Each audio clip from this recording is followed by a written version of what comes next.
नमस्कार दोस्तों, मैं मोनिका अग्रवाल आपका अपने चैनल पे स्वागत करती हूँ। अभी तक आपने मेरा चैनल सब्सक्राइब नहीं करा है तो रेड बटन पे हिट करके चैनल को सब्सक्राइब कर लीजिए। हम बात कर रहे हैं 27 जुलाई 2018 पे जो चंद्र ग्रहण, जो कि अब तक का सबसे बड़ा ग्रहण है, सबसे बड़ी वक्त का ग्रहण है, उसके बारे में। तो ये सेकेंड पार्ट है। अब मैं इस बारे में बात करूँगी कि ग्रहण के दौरान आप क्या मंत्र पढ़ सकते हैं, किस समस्या के लिए, ताकि आपको उसका फायदा मिले।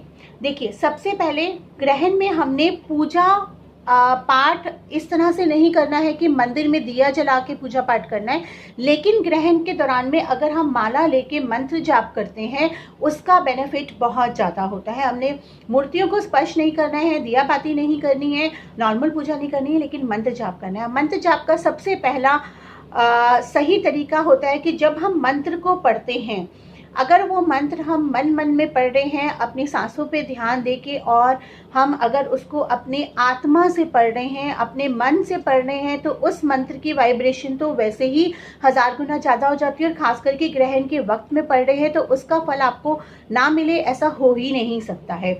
ज़रूरी नहीं है कि आप मंत्र ज़ोर ज़ोर से पढ़ रहे हैं तभी आपका वो मंत्र लगे। इनफैक्ट अगर आप मंत्र ज़ोर ज़ोर से पढ़ रहे हैं लेकिन आपका ध्यान कहीं और है, और आपका ध्यान ये है कि आप इसको सिर्फ उपाय की तरह कर रहे हैं, ये मंत्र मेरा कब खत्म होगा, तो वो आपको असर नहीं कर रहा है, उल्टा गलत असर दे रहा है। उसके बजाय आप मंत्र को मन मन में पढ़िए, आत्मा से पढ़िए, सोल से पढ़िए। माइंड, बॉडी, सोल तीनों का एक कॉम्बिनेशन होना चाहिए, तभी उस मंत्र की वाइब्रेशंस आपको लगेंगी।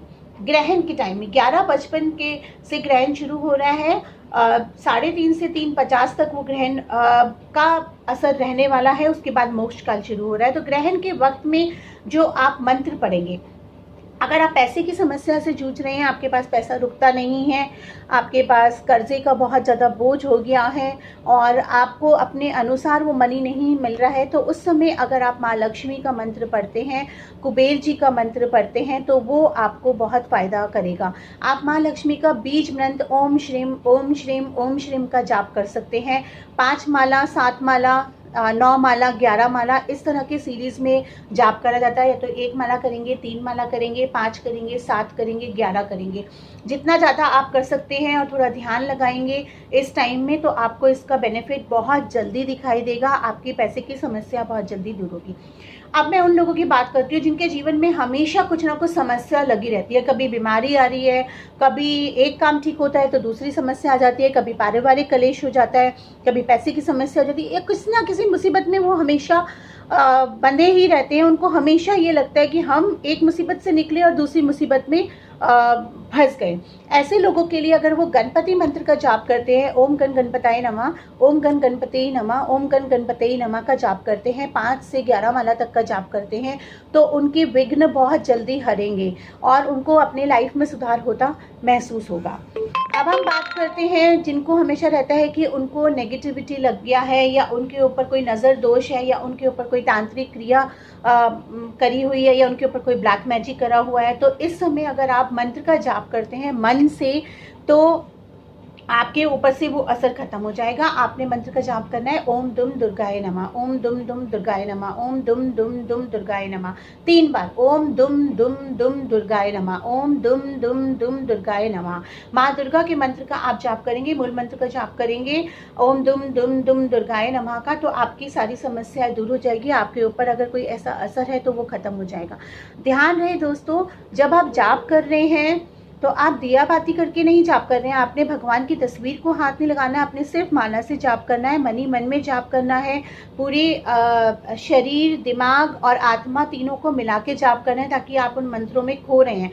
लेकिन अगर आप स्वच्छ नहीं हैं, यानी कि अगर आप कोशिश करें या तो आप नहा कर जाप करें, लेकिन अगर आपने सुबह नहाया हुआ है, आप दोबारा नहीं नहाना चाहते हैं, तो अच्छी तरह से हाथ, पैर, मुंह अच्छे से धोकर अगर आप जाप करते हैं तो उस जाप का फ़ायदा आपको ज़्यादा लगेगा। तो ये हमने बात करी कि अगर आपके धन की समस्या आ रही है, या आपके जीवन में कोई ना कोई हेल्थ समस्या या कोई ना कोई मुसीबत लगी रहती है, या आपको लगता है कि आपके ऊपर कोई नज़र दोष है, तो आप इस तरह का जाप करते हैं। एक चीज़ का और ध्यान रखें कि जब आप जाप कर रहे हैं, गणपति मंत्र के साथ आप किसी और एक मंत्र का जाप करना चाहें तो कर सकते हैं, क्योंकि गणपति जी प्रथम पूजनीय भगवान है।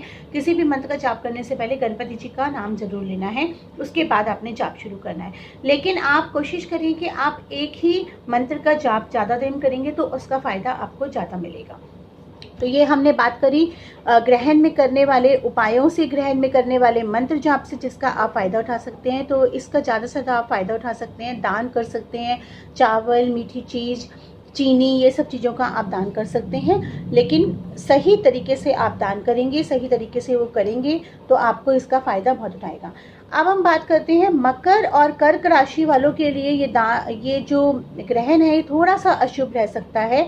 तो मकर कर्क राशि वालों को घबराने की ज़रूरत नहीं है। जैसे कि मैंने पहले वीडियो में भी कहा था, खास करके मकर और कर्क राशि वालों को ग्रहण के समय अगर वो जाप कर सकते हैं तो बहुत अच्छी बात है। बट ये चीज़ मैंने आप लोगों को बार बार कही है कि अगर बीमार व्यक्ति कोई घर में है, कोई बच्चा है घर में, या कोई प्रेग्नेंट वुमेन है, तो उसके ऊपर खाने पीने का बंधन नहीं लगाना है। तुलसी के पत्ते आप खाने में डाल के रख दीजिए, अगर उनको भूख लगती है तो आप उनको खाना पीना दे सकते हैं। लेकिन प्रेग्नेंट लेडीज़ जो हैं वो किसी भी एंगल से चंद्रमा को नहीं देखें, क्योंकि इसका असर उनके होने वाले बच्चे पे पड़ता है। कई सारे केसेस ऐसे सामने आए हैं। तो अगर आप नहीं भी मानते हैं तो भी कृपया करके चंद्र ग्रहण को, अगर आप प्रेग्नेंट हैं, आपने कंसीव करा हुआ है, तो ना देखें। तो इन्हीं बातों का आप ध्यान रखेंगे तो आपके लिए आने वाले दिन शुभ होंगे। मेरे चैनल को सब्सक्राइब करना मत भूलिएगा और बताना मत भूलिएगा कि आप और किन टॉपिक्स पे चाहते हैं कि मैं आप लोगों के लिए लेकर आऊँ। जैसा कि मैं पहले कहते आ रही हूँ, मैं इसमें कमेंट सेक्शंस ओपन रख रही हूँ, आप कमेंट करके बता सकते हैं, लेकिन किसी भी तरह का अनुचित कमेंट ना करें, ये मेरी आपसे रिक्वेस्ट है। और आप जो भी टॉपिक्स जानना चाहते हैं, जिस भी बारे में जानना चाहते हैं, वो आप मुझे बता सकते हैं। धन्यवाद।